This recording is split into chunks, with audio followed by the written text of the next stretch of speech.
Israelis are up in arms following over 100 rockets launched into southern Israel from Gaza over the last couple of days.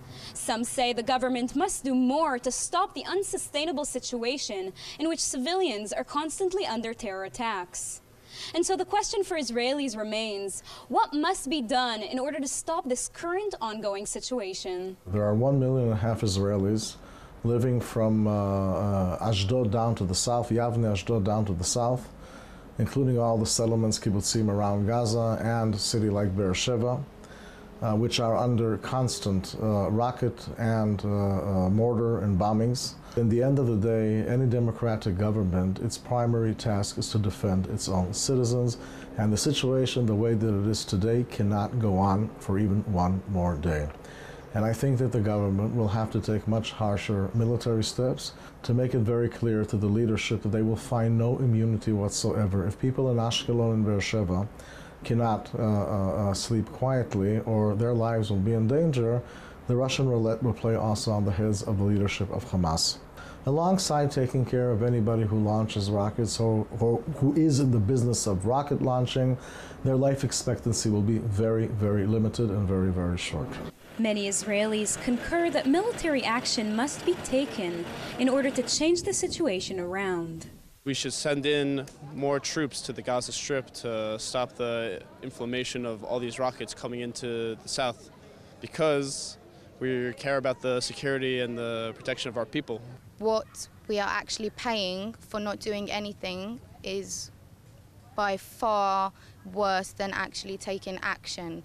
And if we do have the support or don't have the support of the United States, I do believe that we need to do something regardless to what they believe we should or shouldn't do. We should take a more harsh approach and actually retaliate for every missile that is being fired.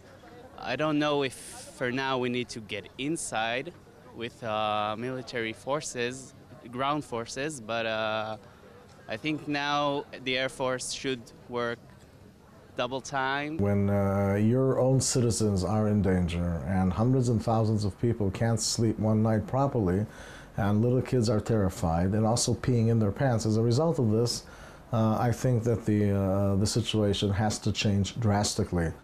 And while Israel has an Iron Dome defense system meant to intercept the many rockets launched into populated areas, experts say it is no permanent solution and that the problem must be uprooted from its core.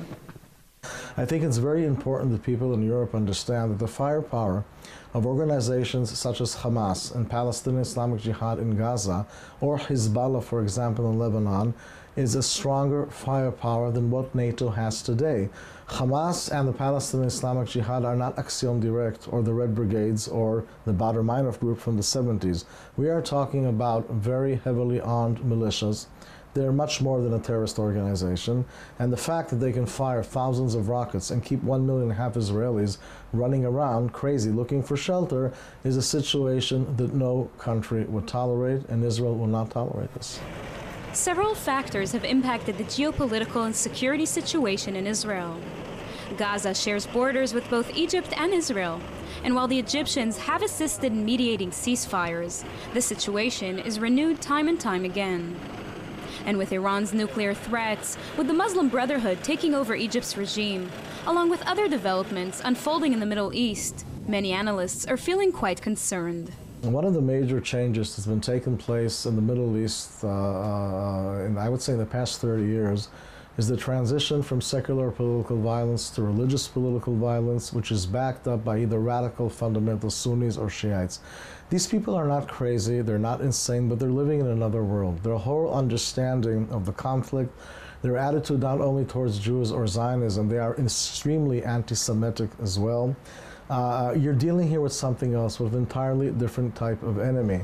It appears that with such changes taking place around the world, Israel is not the only location in which terrorism is on the rise. Osama bin Laden's vision of having radical Sunni Islam take over the region is coming true.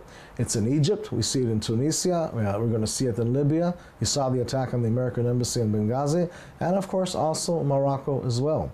It might be in a different matter, but in the end of the day, the road is very, very clear what's going to happen here. So it's not only an Israeli problem.